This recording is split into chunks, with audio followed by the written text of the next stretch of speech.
आपको लगातार मिलते रहें।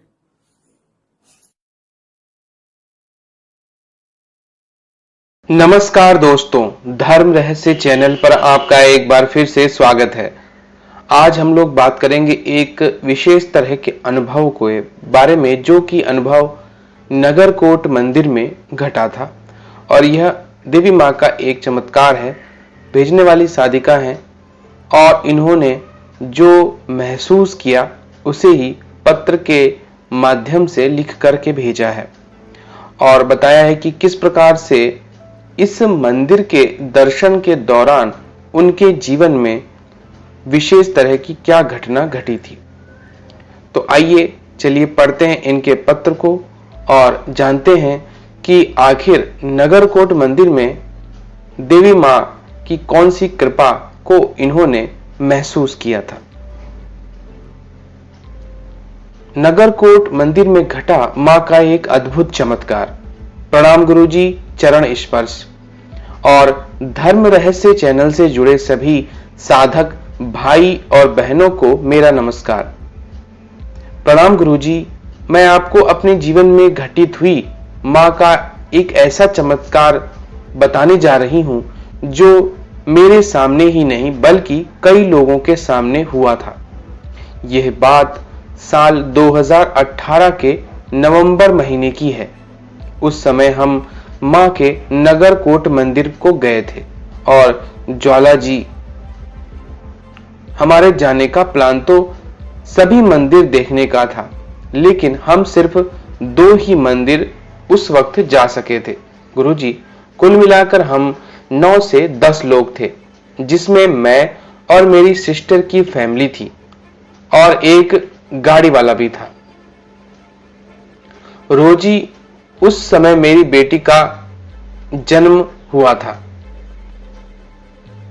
और मैं प्रेगनेंसी की हालत में ही मंदिर में गई थी, क्योंकि माँ का बुलावा था, इसलिए हमने मना भी नहीं किया और हमने सब कुछ माँ के ऊपर ही छोड़कर वहां जाने का फैसला किया था।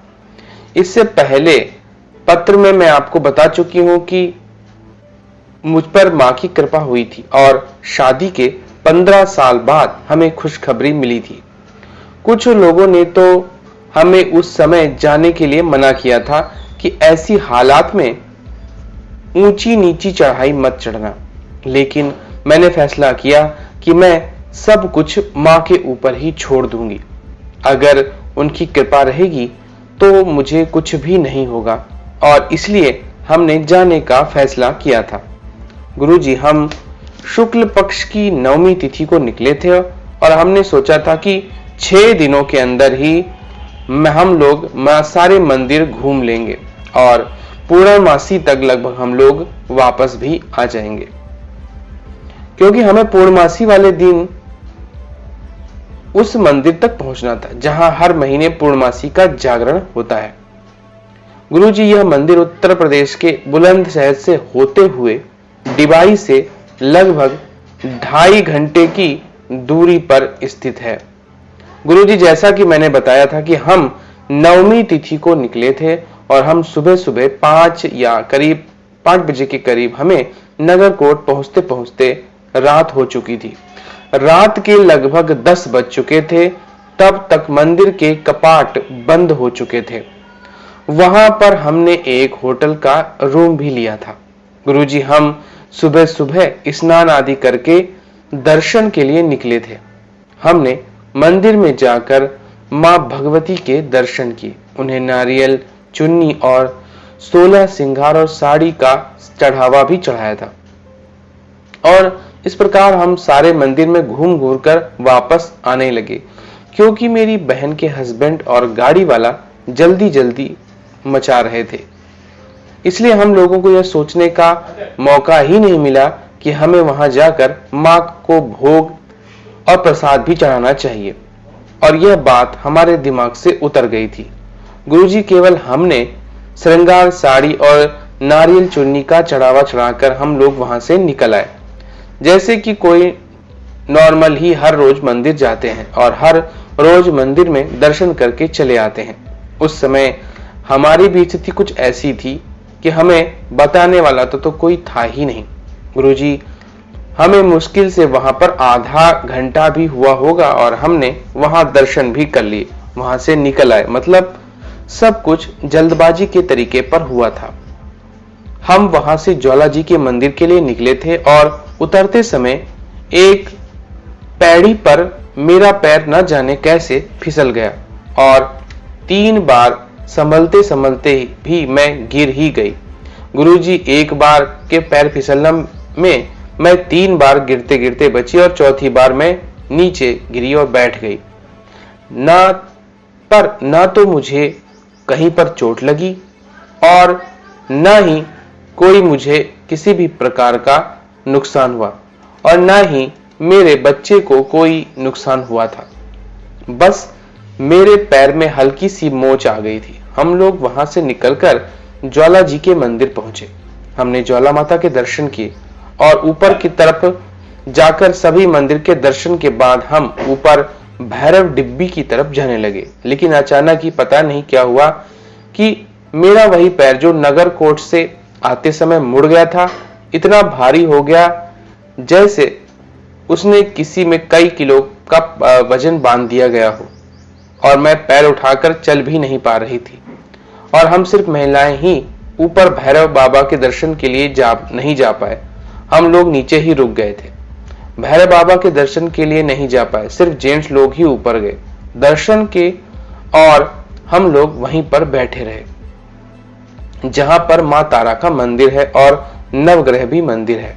मैं वहीं बैठ रही थी और वह लोग दर्शन करके आ गए। जैसे ही हम नीचे उतरने के लिए पैर बढ़ाए, मेरा पैर स्वेलिंग से इतना मोटा हो गया कि मेरा चलना तो दूर की बात, सही बैठ भी नहीं पा रही थी और इतना दर्द हो रहा था कि बस कुछ सोचने समझने की शक्ति ही नहीं रही। वहां से नीचे आना तो दूर की बात थी। मैं एक सीढ़ी से दूसरी सीढ़ी और दूसरी सीढ़ी से नीचे नहीं उतर पा रही थी। हम लोग समझ ही नहीं पाए कि क्या हुआ, क्यों इतना तेज अचानक दर्द। ऐसा लग रहा था कि वहां की सीढ़ी पर मेरा पैर किसी ने जाम कर दिया हो और मैं अपना पैर उठाना तो दूर की बात, वहां से 1 सेंटीमीटर भी हिला तक नहीं पा रही थी। इस तरीके से मेरा पैर वहां जाम हो गया था। इतना तेज दर्द और पैर में इतना ज्यादा स्वेलिंग की मैं समझ ही नहीं पाई कि क्या करें। समझ ही नहीं आ रहा था और सभी परेशान थे कि अब क्या किया और कैसे नीचे जाएं। फिर सभी लोगों ने हाथ जोड़कर ज्वाला मां से प्रार्थना करने लगे कि माता रानी, क्या हो रहा है आपके मंदिर में, हम जा क्यों नहीं पा रहे हैं। हम समझ ही नहीं पा रहे थे हमारी गलती क्या है, क्या हमसे कोई गलती हुई है या कोई भूल हुई है। कोई अगर भूल हुई है तो हमें क्षमा करें। इस प्रकार सभी लोग माफी मांगने लगे और खासकर मैंने उनसे माफी मांगी और मैंने पूछा कि मां, हमसे क्या गलती हुई है। हमें समझाने वाला तो कोई था ही नहीं। कृपया करके आप ही मार्गदर्शन करें, आप ही बताएं कि हमने क्या भूल की है। काफी देर प्रार्थना करने के बाद धीरे धीरे मुझे ऐसा लगने लगा कि जैसे मुझे नींद आने लगी है और मेरा सिर काफी भारी हो गया था और ऐसा लग रहा था जैसे किसी ने मुझे नींद की गोलियां दे दी हों और नींद में ही मैं बड़बड़ाने लगी और मैं बोलने लगी कि नगरकोट मंदिर में क्या भूल हुई है। ना तो वहां किसी को प्रसाद चढ़ाया और ना जल अर्पण किया और ना ही मां भगवती को कोई भोग प्रसाद चढ़ाया, तो कैसे वापस जा सकते हो, कैसे कहीं और जा सकते हो। और फिर सभी को जल्दबाजी में भी यही हुआ था और गलती का एहसास ये हमें तब बाद में महसूस हुआ और फिर हमने मां से क्षमा मांगी और वापस नगरकोट जाने का निर्णय लिया। गुरुजी, आप यकीन मानिए, जैसे ही हमने यह फैसला लिया वैसे ही धीरे धीरे मेरा पैर का दर्द कम होने लगा और मेरा पैर हल्का भी होने लगा और मैं वहां से उतर पाई। हम लोग गाड़ी में बैठे और हम लोग वापस नगरकोट आ गए।